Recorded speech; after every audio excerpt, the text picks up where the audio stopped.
오늘은 레위기 2장 1절로 16절의 말씀을 살펴보겠습니다. 레위기 2장 1절로 16절의 말씀입니다. 사랑하는 성도 여러분, 우리가 인생의 수많은 밤을 지나며 피곤하고 지칠 때도 있지만 이렇게 금요일 저녁마다 주님의 전을 찾는 이유는 오직 하나님의 은혜를 사모하기 때문입니다. 오늘 우리가 함께 살펴볼 레위기 2장 말씀은 이스라엘 백성들이 하나님께 드렸던 5대 제사 중 두 번째인 소제에 관한 규례입니다. 번제가 짐승의 피를 흘려 드리는 헌신과 속죄의 제사라면 소제는 피 없이 오직 곡식으로 드리는 소박한 감사제입니다. 소제를 뜻하는 히브리어 민하는 선물 혹은 조공이라는 뜻을 갖고 있습니다. 이것은 우리가 땀 흘려 얻은 일상의 열매를 하나님께 온전히 드린다는 영적인 의미를 담고 있습니다. 우리 일상과 삶이 어떻게 하나님께서 기뻐 받으시는 향기로운 소제물이 될 수 있는지 세 가지로 나누어서 함께 묵상해 보고자 합니다. 향기로운 예물이 되는 세 가지 조건이 있습니다. 첫째는 고운 가루로 해야 합니다. 둘째는 그 가루에 기름과 유향을 덧입힙니다. 그리고 그 가루에 소금을 치게 됩니다. 이것에 각가지의 의미가 담겨 있다라고 하는 것을 오늘 이 예배 가운데 우리가 깨닫게 될 것입니다. 1절에서 3절 말씀을 같이 읽겠습니다. 누구든지 소제 예물을 여호와께 드리려거든 고운 가루로 예물을 삼아 그 위에 기름을 붓고 또 그 위에 유향을 놓아 아론의 자손 제사장들에게로 가져갈 것이요 제사장은 그 고운 가루 한 움큼과 기름과 그 모든 유향을 가져다가 기념물로 제단 위에서 불사를 지니 이는 화제라 여호와께 향기로운 냄새니라. 그 소제물에 남은 것은 아론과 그의 자손에게 돌릴지니 이는 여호와의 화제물 중에 지극히 거룩한 것이니라. 첫째는 우리는 하나님 앞에서 철저히 깨어진 고운 가루가 되어야 한다 하는 이 의미를 가지고 있습니다. 본문 1절을 보면 누구든지 소제의 예물을 여호와께 드리려거든 고운 가루로 예물을 삼아라 하고 분명하게 말씀해 주십니다. 이스라엘 백성들이 소제를 드리기 위해서 밀을 거두어 드리면 가장 먼저 타작 마당에서 도리깨질을 합니다. 도리깨질을 거치며 껍질이 벗겨지는 첫 번째 아픔을 겪게 됩니다. 그 후에는 체에 걸러져 불순물과 분리되는 그 과정을 통과해야 합니다. 하지만 이것으로 끝이 아니라 마지막으로 무거운 맷돌 사이에 들어가 형체조차 남지 않을 때까지 갈리고 또 갈려야 합니다. 거칠고 모난 부분들이 다 깎여나가고 이 철저한 깨어짐의 과정을 지나야만 비로소 하나님의 제단에 오를 수 있는 합당한 예물이 되는 것입니다. 이것은 바로 우리의 굳은 자아, 내 자아가 십자가 앞에서 철저히 깨어지고 부서져야 함을 영적으로 깊이 교훈해 줍니다. 내 자아가 여전히 살아있으면 그 예배는 하나님께서 받지 않는 예배가 된다 그래요.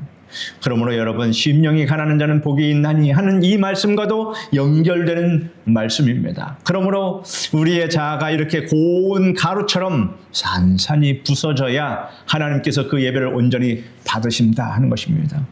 우리가 신앙의 길을 오래 걸어왔다 할지라도 때때로 내 안에 여전히 시퍼렇게 살아있는 혈기와 굳은 고집을 발견하며 단식할 때가 많습니다. 내 생각에는 이것이 맞는데 내 경험상 이것이 옳은데 우리 목사님은 왜 저렇게 하라고 하실까? 도저히 이해가 안 되네 라고 생각할 때가 있습니다. 여러분 그럴 때 하나님께서 그 자아를 깨라고 하시는 것입니다. 인간적인 생각들이 종종 하나님의 크신 은혜를 가로막는 단단한 껍질이 되곤 한다 하는 것입니다. 도기장이가 깨어진 도자기를 다시 빚어 아름다운 그릇으로 만들어 내듯 하나님은 우리의 모난 성품이 고운 가루처럼 부서질 때 우리를 가장 귀하게 사용하십니다. 나의 뻣뻣한 단단한 그러한 심령으로는 하나님께서 우리를 쓰지 못하십니다. 하나님 앞에서 우리가 팍싹 깨져야만, 고운 가루가 되어야만, 그 고운 가루를 가지고 하나님께서 이 모양으로도 만들고 저 모양으로도 만든다 그런 얘기입니다. 그런데 뻣뻣하면 하나님께서 빚고 싶어도 그렇게 빚을 수 없다 하는 것을 우리가 알 수 있습니다. 사랑하는 성도 여러분, 우리가 지나온 삶에 구비마다 참으로 많은 연단의 시간들이 있었습니다. 때로는 맷돌에 갈리는 것 같은 견디기 힘든 아픈 시간들도 통과해야만 했습니다. 그러나 그 모든 고난의 시간들은 우리를 넘어뜨리라는 것이 아니라 우리를 영적으로 가장 맑고 부드러운 고운 가루로 빚어내기 위한 하나님의 사랑스러운 손길이었음을 여러분 믿으시길 바랍니다.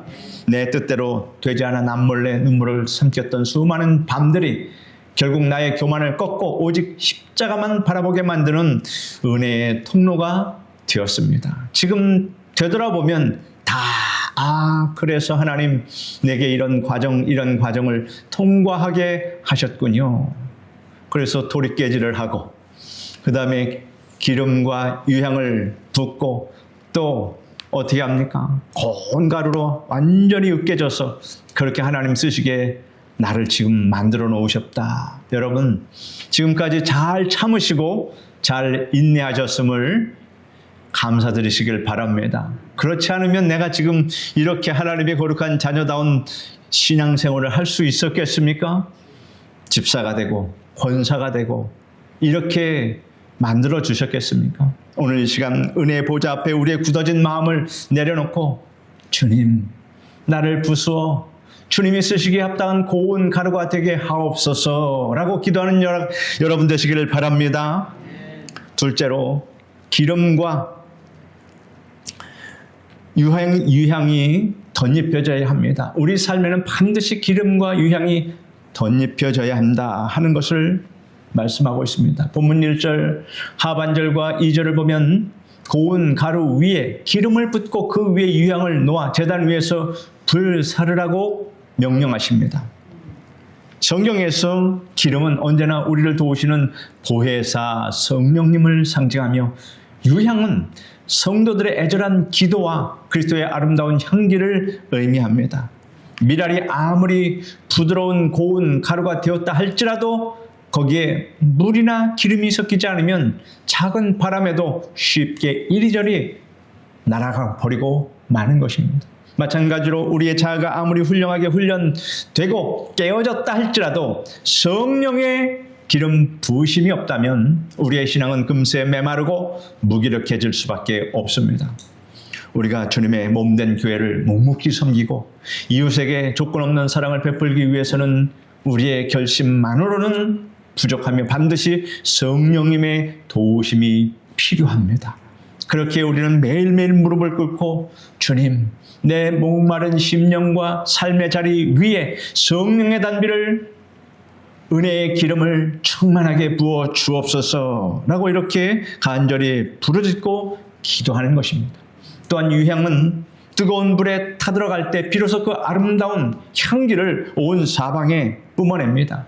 이것은 우리가 고난과 환난이라는 불같은 시험을 통과할 때 원망이나 탄식 대신 감사의 기도 향기를 하늘로 올려 드려야 함을 뜻합니다. 평생 가족을 위해서, 자녀를 위해, 그리고 교회를 위해 가슴치며 눈물로 밤을 새웠던 여러분의 기도를 하나님께서 다 보고 세고 계시다 하는 이 사실을 믿으시기를 바랍니다. 그 애통하는 눈물의 기도와 간절한 부르짖음이 바로 지금 이 순간에도 하나님 보호자로 올라가는 가장 아름다운 유향이 되고 있습니다. 오늘 다시 한번 성령의 뜨거운 기름 부으심을 여러분 경험하고 여러분의 간절한 기도가 하늘에 닿는 그런 은혜의 시간이 되기를 간절히 축원합니다.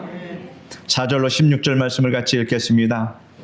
내가 화덕에 구운 것으로 소재 예물을 드리려거든 고운 가루에 기름을 섞어 만든 무교병이나 기름을 바른 유교 전병을 드릴 것이요 철판에 붙인 것으로 소재 예물을 드리려거든 고운 가루에 누룩을 넣지 말고 기름을 섞어 조각으로 나누고 그 위에 기름을 부을지니 이는 소재니라. 내가 냄비의 것으로 소재를 드리려거든 고운 가루와 기름을 섞어 만들지니라. 너는 이것들로 만든 소재를 여호와께로 가져다가 제사장에게 줄 것이요 제사장은 그것을 제단으로 가져가서 그 소재물 중에서 기념할 것을 가져다가 제단 위에서 불사를 지니 이는 화제라. 여호와께 향기로운 냄새니라. 소재물에 남은 것은 아론과 그의 아들들에게 돌릴지니 이는 여호와의 화제물 중에 지극히 거룩한 것이니라. 너희가 여호와께 드리는 모든 소재물에는 누룩을 넣지 말지니 너희가 누룩이나 꿀을 여호와께 화제로 드려 사르지 못할지니라. 처음 익은 것으로는 그것을 여호와께 드릴지나 향기로운 냄새를 위하여는 제단에 올리지 말지며 내 모든 소재물에 소금을 치라.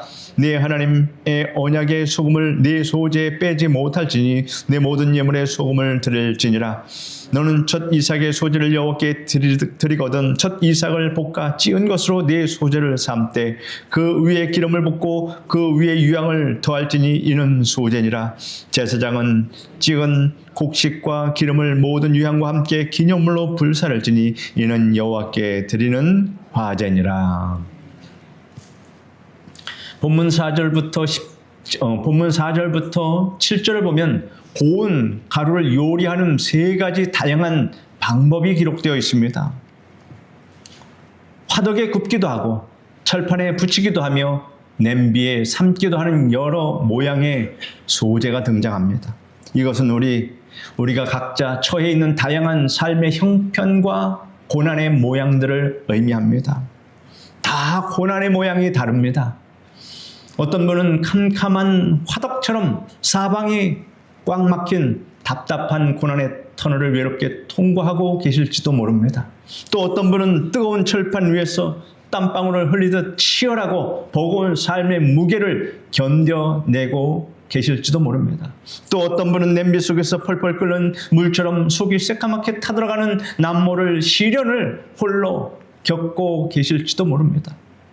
그러나 여기서 가장 중요한 영적 진리는 화덕이든 철판이든 냄비든 그 요리하는 과정에 기름, 즉 성령의 은혜가 섞이기만 하면 모두가 하나님이 기뻐하시는 흠양하는 향기로운 예물이 된다는 사실입니다. 내게 주어진 환경이 남들보다 조금 부족하고 힘들지라도 결코 불평하지 않고 성령님을 의지하여 감사로 올려드릴 때 그것이 바로 가장 귀한 삶의 예배가 되는 것입니다. 8절에서 10절 말씀은 예배자가 정성껏 준비한 소재물 중 일부를 제사장이 제단 위에 불태우면 하나님께서는 이를 기쁘게 흠양하시는 향기로운 제물이 된다고 합니다. 그리고 제단에 올리고 남은 소재물은 지극히 거룩한 것으로 엄격히 구별해서 성막을 섬기는 제사장들의 생계를 돕는 귀한 몫으로 사용됨을 보여줍니다. 셋째로 소재물에는 세상의 누룩과 꿀을 철저히 배제하고 반드시 하나님의 소금을 쳐야 합니다. 본문 11절을 보면 하나님께 드리는 모든 예물에 누룩과 꿀을 엄격하게 금지하셨고 13절에서는 언약의 소금을 결코 빼지 말라고 단호하게 명령하셨습니다. 이유가 뭘까요? 누룩은 빵을 보기 좋게 부풀게 하고 식감을 부드럽게 하지만 성경에서는 영적인 부패와 위선 그리고 죄악의 무거운 전염성을 상징하는 그러한 음식 소재입니다. 꿀은 당장 입에는 너무나 달고 달콤하게 느껴지지만 불에 닿으면 금세 악취를 내며 타버리는 세상의 헛된 쾌락과 인간적인 유혹을 상징합니다. 먹을 때는 얼마나 달고 얼마나 맛이 있습니까? 그러나 그것이 바로 세상의 유혹이다라고 하는 것을 우리에게 알려줍니다. 하나님은 겉보기에만 화려하고 그럴듯하게 부풀려진 종교적인 위선이나 세상의 헛된 가치관이 섞여 변질된 마음을 결코 기뻐하지 않으십니다.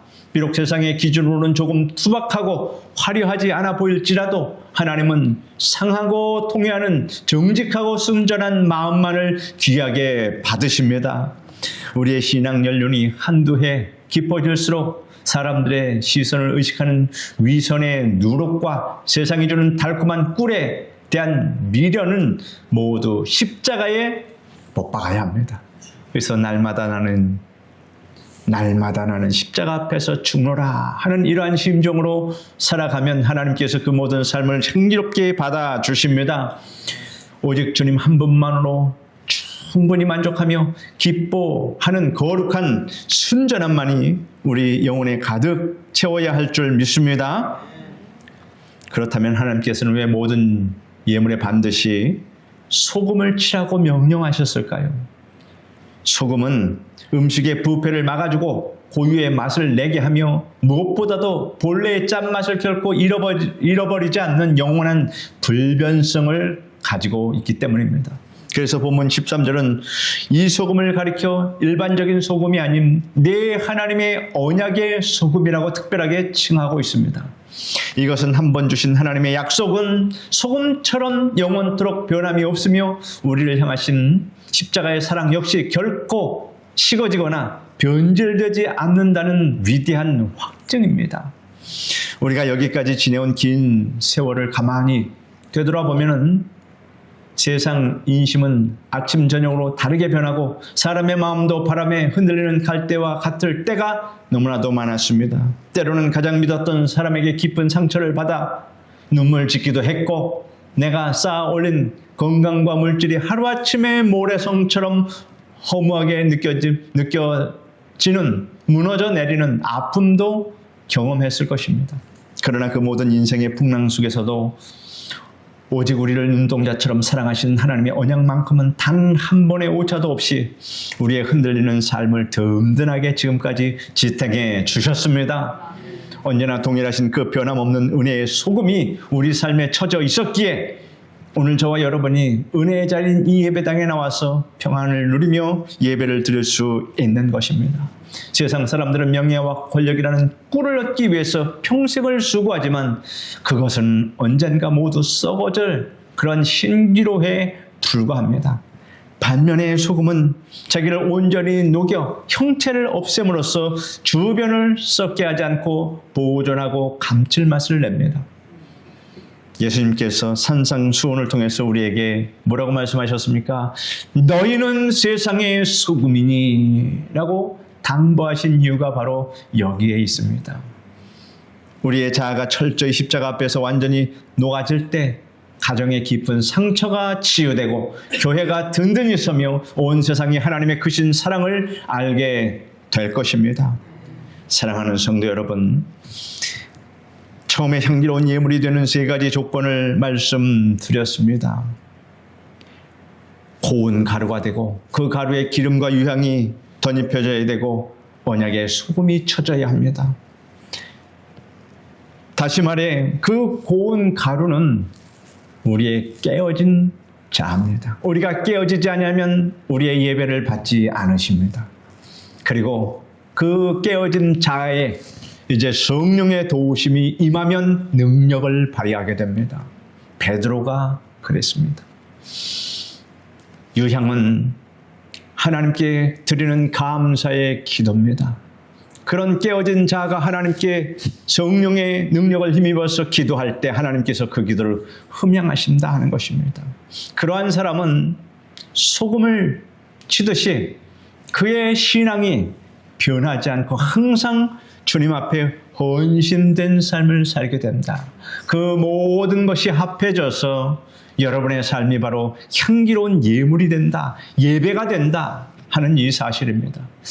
이러한 원리, 이러한 진리를 알고 신앙생활을 하며 예배를 드릴 때에 여러분은 진정 바른 신앙생활을 한다 하는 것을 확신하시길 바랍니다.